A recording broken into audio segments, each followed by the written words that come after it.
Hi hello welcome back to channel study with music. അപ്പോൾ നമ്മുടെ ഇന്നത്തെ വീഡിയോ എന്ന് വെച്ച് കഴിഞ്ഞാൽ ഞാൻ കഴിഞ്ഞ ദിവസം പോളിലിട്ടിട്ട് ഏറ്റവും കൂടുതൽ വോട്ട് കിട്ടിയ സംഭവം തന്നെയാണ്. എൻ്റെ എക്സാമിന് വേണ്ടിയിട്ടുള്ള ഒരു സ്റ്റഡി വ്ലോഗാണ് കാണിക്കുന്നത്. അപ്പോൾ തുടങ്ങുന്നതിന് മുമ്പേ ഒരു കാര്യം കൂടെ പറഞ്ഞോട്ടെ, നിങ്ങൾ സബ്സ്ക്രൈബ് ചെയ്യാതെ കാണുന്നവരാണെങ്കിൽ ഒന്ന് ജസ്റ്റ് ഒന്ന് സബ്സ്ക്രൈബ് ചെയ്തേക്കാം കേട്ടോ. അതുപോലെ തന്നെ നമ്മുടെ ഇൻസ്റ്റാഗ്രാം അക്കൗണ്ട് അങ്ങനെ ആരും ഫോളോ ചെയ്തിട്ടില്ല, ഫോളോ ചെയ്യാൻ മറക്കില്ലേ. ഞാനിവിടെ ഡിസ്ക്രിപ്ഷൻ ബോക്സിൽ അതിൻ്റെ ലിങ്ക് കൊടുത്തേക്കാം. കാരണം നിങ്ങൾക്ക് സ്റ്റഡി റിലേറ്റഡ് ആയിട്ട് എന്തെങ്കിലും എന്നോട് ഷെയർ ചെയ്യാനുണ്ടെങ്കിൽ നിങ്ങൾ ഇൻസ്റ്റാഗ്രാമിൽ മെസ്സേജ് അയച്ചാൽ മതി കേട്ടോ. അപ്പോൾ നമുക്ക് നേരെ വീഡിയോയിലേക്ക് പോവാം. ഇംഗ്ലീഷിൻ്റെ ഇതിൻ്റെ പോർഷൻസ് പറയുകയാണ്. ഞാൻ 22-ാം തീയതിയാണ് എക്സാം ഉള്ളത്. ഫസ്റ്റ് എക്സാം എന്ന് പറഞ്ഞാൽ ഇംഗ്ലീഷാണ്. ഇംഗ്ലീഷിന് 4 ചാപ്റ്റേഴ്സാണ്. ഫസ്റ്റ് യൂണിറ്റ് എന്ന് പറയുമ്പോൾ 4 ചാപ്റ്റേഴ്സ് ഉണ്ട്. പിന്നെ Hindi first 2 chapters, maths 3 chapter matrices വരെ, പിന്നെ ഫിസിക്സ് കറണ്ട് ഇലക്ട്രിസിറ്റി വരെ, സുവോളജി ഹ്യൂമൻ റീപ്രൊഡക്ഷനും റീപ്രൊഡക്റ്റീവ് ഹെൽത്തും, പിന്നെ botany sexual reproduction in flowering plants, പിന്നെ കെമിസ്ട്രി സൊല്യൂഷൻസും ഇലക്ട്രോ കെമിസ്ട്രിയും. എനിക്ക് ഇതിനകത്തിൽ നന്നായിട്ടൊന്ന് പഠിക്കാനുള്ളത് ഹിന്ദിയുടെ 2nd ചാപ്റ്റർ, മാത്സിൻ്റെ ഇൻവേഴ്സ് ട്രിഗ്നോമെട്രി, പിന്നെ ഫിസിക്സിൻ്റെത് ഇലക്ട്രോസ്റ്റാറ്റിക് പൊട്ടൻഷ്യലും അതുപോലെ തന്നെ കറണ്ട് ഇലക്ട്രിസിറ്റിയും. അത് രണ്ടും എനിക്ക് ശരിക്കും അറിയത്തില്ല. ഇലക്ട്രോസ്റ്റാറ്റിക് പൊട്ടൻഷ്യൽ ഞാൻ ഇടയ്ക്ക് നോക്കിയായിരുന്നു, പക്ഷേ അതൊക്കെ മറന്നുപോയി. പിന്നെ കെമിസ്ട്രി ഇലക്ട്രോ കെമിസ്ട്രിയുടെ ഒന്നുകൂടെ നോക്കാനുണ്ട്. ബാക്കിയൊക്കെ ഒന്നുകൂടെ റിവൈസ് ചെയ്യാനുള്ള ചാപ്റ്റേഴ്സാണ്. ഇത് ഇത്രയാണ് എനിക്ക് ശരിക്കും പഠിക്കാനുള്ളത്. അപ്പോൾ ഞാനിപ്പോൾ ഒരാഴ്ച മുമ്പേ തന്നെ പഠിക്കാമെന്ന് വിചാരിച്ചു. അത് കഴിയുമ്പോൾ ക്വസ്റ്റ്യൻസ് പ്രാക്ടീസ് ചെയ്യണമല്ലോ. അതുപോലെ തന്നെ നേരത്തെ പഠിക്കുന്നതുകൊണ്ടുള്ള ഗുണമെന്ന് വെച്ച് കഴിഞ്ഞാൽ സ്കൂളിൽ പോർഷൻസ് ഇങ്ങനെ തീർത്ത് പൊയ്ക്കൊണ്ടിരിക്കും. അപ്പോൾ നമുക്ക് അതിൻ്റെ കൂടെ പോകണമെങ്കിൽ ഇങ്ങനെ പഠിച്ച് തീർത്താലേ പറ്റത്തുള്ളൂ. എക്സാം ആണെങ്കിലും റെഗുലർ ക്ലാസ് ഉണ്ട്. പിന്നെ സൊല്യൂഷൻസ് എന്നുള്ള ചാപ്റ്ററിൽ ഇമ്പോർട്ടൻ്റ് ആയിട്ട് എനിക്ക് തോന്നിയത്, ഞാൻ സൊല്യൂഷൻസ് കുറച്ച് എഴുതാണ്ട് പഠിച്ചായിരുന്നു കേട്ടോ. അതിൽ ഇമ്പോർട്ടൻ്റ് ആയിട്ട് എനിക്ക് തോന്നിയത് മൊളാലിറ്റി അത് നമ്മൾ കഴിഞ്ഞ വട്ടം പഠിച്ചിട്ടുള്ളതാണ്. അതുപോലെ ഈ മാത്തമാറ്റിക്കൽ ക്വസ്റ്റ്യൻസ് ഉണ്ടല്ലോ, ഈ മോൾ ഫ്രാക്ഷൻ മൊളാലിറ്റി ഒക്കെ വെച്ച് ചെയ്യുന്ന മാത്തമാറ്റിക്കൽ പ്രോബ്ലംസ് ടെക്സ്റ്റ് തന്നെ ഒരുപാടുണ്ട്. അപ്പോൾ അതൊക്കെ തന്നെ ചെയ്ത് നോക്കുക. പിന്നെ അതുപോലെ PYQs ഉണ്ടല്ലോ, അതൊക്കെ ചെയ്ത് നോക്കിയാൽ നല്ലതായിരിക്കും. പിന്നെ ഹെൻറീസ് ലോ, അതുപോലെ ഹെൻറീസ് ലോയുടെ ആപ്ലിക്കേഷൻസ്, റോൾസ് ലോയുടെ ഈ ഒരു ഗ്രാഫ് തന്നെയാണ് ഐഡിയൽ സൊല്യൂഷൻ്റെ ഗ്രാഫും റോൾസ് ലോയുടെ ഗ്രാഫും. അതുപോലെ ഹെൻറീസ് ലോയുടെ ഈ ഒരു ഗ്രാഫ്.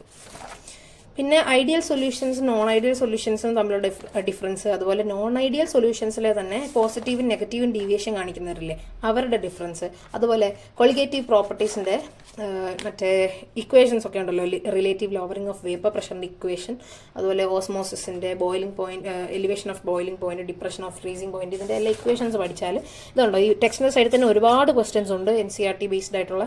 അത് NCERTയുടെ ഒരുപാട് ക്വസ്റ്റ്യൻസ് ഉണ്ട്. അപ്പോൾ അത് തന്നെ സോൾവ് ചെയ്ത് കഴിഞ്ഞാൽ നമുക്ക് ഒരു പരിധി വരെ എല്ലാം സോൾവ് ചെയ്യാൻ പറ്റും.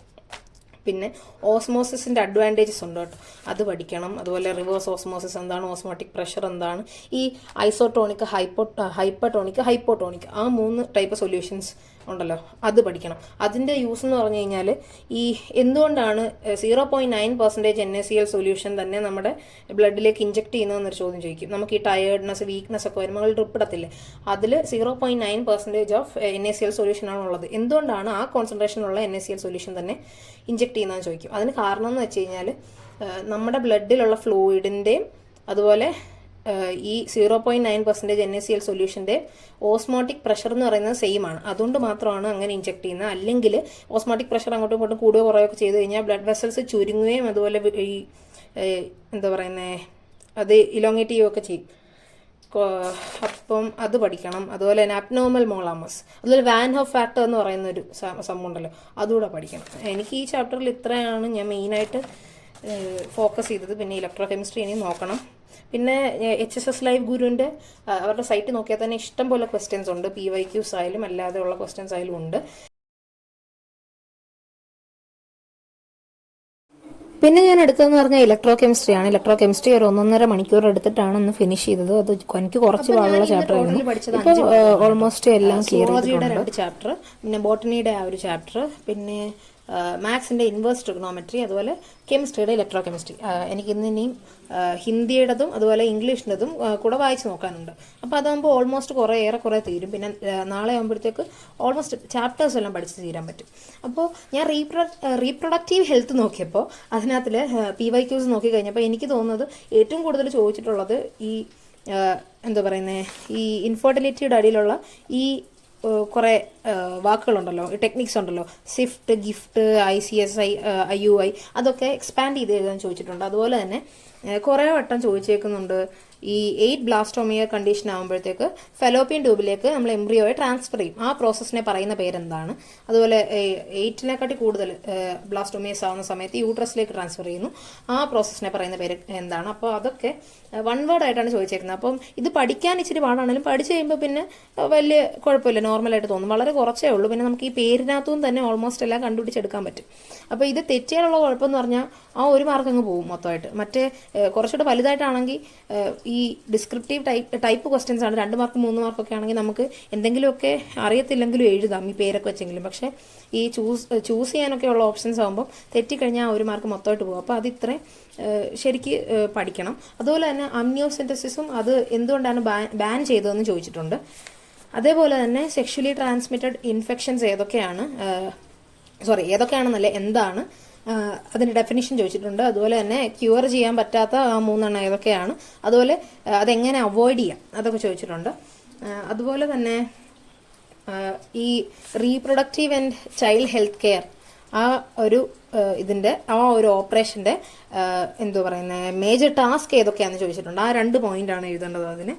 അതുപോലെ തന്നെ ചോദിച്ചേക്കുന്ന IUDs എന്താണ്, അതുപോലെ കോപ്പർ റിലീസിങ് IUDക്ക് ഒരു എക്സാമ്പിൾ, അതുപോലെ ഹോർമോൺ റിലീസിങ് IUDയുടെ എക്സാമ്പിൾ, നോൺ മെഡിക്കേറ്റഡ് IUDസിൻ്റെ എക്സാമ്പിൾ, ഇതൊക്കെ ചോദിച്ചിട്ടുണ്ട്. അതുപോലെ അതിൻ്റെ IUDസിൻ്റെ ഫങ്ഷൻസ് ഒക്കെ ചോദിച്ചിട്ടുണ്ട്. പിന്നെ ഈ ബാരിയർ മെത്തേഡ്, ഈ കോൺട്രാസെപ്റ്റീവ് മെത്തേഡ്സ് ഉണ്ടല്ലോ, ഡിഫറെൻറ്റ് കോൺട്രാസെപ്റ്റീവ് മെത്തേഡ്സ് ഉണ്ട്. അപ്പോൾ നാച്ചുറൽ മെത്തേഡിനെ സമ്മറൈസ് ചെയ്ത് എഴുതുക, അതുപോലെ ബാരിയർ മെത്തേഡ് ഏതൊക്കെയാണെന്ന് സമ്മറൈസ് ചെയ്ത് എഴുതുക. അങ്ങനെ 3 മാർക്കിന് 4 മാർക്കിനൊക്കെ ചോദിച്ചിട്ടുണ്ട്. ഞാൻ ഇതിനകത്തിൽ നോക്കിയപ്പോൾ കണ്ടതാണ് കേട്ടോ. അതുപോലെ തന്നെ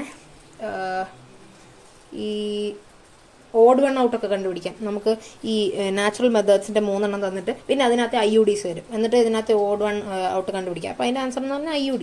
അതുപോലെ തന്നെ വാസക്ടമി, ട്യൂബെക്ടമി ഒക്കെ ചോദിച്ചിട്ടുണ്ട്. അതുപോലെ ഈ ART എന്താണ്, അതായതുണ്ടോ ഈ ART അസിസ്റ്റഡ് റീപ്രൊഡക്റ്റീവ് ടെക്നോളജീസ്, അതെന്താണെന്ന് ചോദിച്ചിട്ടുണ്ട്. അതുപോലെ അതിൻ്റെ എക്സാമ്പിൾസ് കൊടുക്കാൻ പറഞ്ഞിട്ടുണ്ട്. അപ്പോൾ ഈ ചാപ്റ്ററിൽ നിന്ന് ഇത്രയൊക്കെ ഉള്ളൂ. റീപ്രൊഡക്റ്റീവ് ഹെൽത്ത് എന്ന് പറയുന്ന ചാപ്റ്ററിൽ നിന്ന് ഇത്രയൊക്കെ ഉള്ളൂ ചോദിച്ചേക്കുന്നത്. അപ്പോൾ ഇത്രയേ ഉള്ളൂ നമ്മുടെ ഇന്നത്തെ ഒരു വീഡിയോ. നിങ്ങൾക്ക് ഇനിയും വേണമെന്നുണ്ടെങ്കിൽ ഇതിൻ്റെ പാർട്ട് 2 വേണമെന്നുണ്ടെങ്കിൽ ഒന്ന് കമൻറ്റ് ചെയ്യുക കേട്ടോ. ഞാൻ പഠിച്ചിട്ടുള്ള ഇമ്പോർട്ടൻ്റ് ആയിട്ടുള്ള ക്വസ്റ്റ്യൻസ് ഒക്കെ ഇതിനകത്ത് കൂടെ ഷെയർ ചെയ്യാം. പിന്നെ നോട്ട്സിൻ്റെ കാര്യം ചോദിച്ചിട്ടുണ്ട്. അപ്പോൾ ഞാൻ PDF ആയിട്ട് ഇതുവരെ നോട്ട്സ് ഒന്നും അപ്ലോഡ് അങ്ങനെ ചെയ്തിട്ടില്ല. നിങ്ങൾക്ക് വേണമെന്നുണ്ടെങ്കിൽ ഞാൻ വീഡിയോയുടെ ഇടയ്ക്ക് ഇൻക്ലൂഡ് ചെയ്യാം കേട്ടോ. അപ്പോൾ ഇത്രയേ ഉള്ളൂ നമ്മുടെ ഇന്നത്തെ ഒരു വീഡിയോ ഇഷ്ടപ്പെട്ടെങ്കിൽ ലൈക്ക് ചെയ്യുക, ഷെയർ ചെയ്യുക, അതുപോലെ നിങ്ങളുടെ സജഷൻസ് ഒക്കെ കമൻറ്റ് ചെയ്യുക. അതുപോലെ നമ്മുടെ ചാനൽ ഒന്ന് സബ്സ്ക്രൈബ് ചെയ്യുക. Thank you and have A nice day.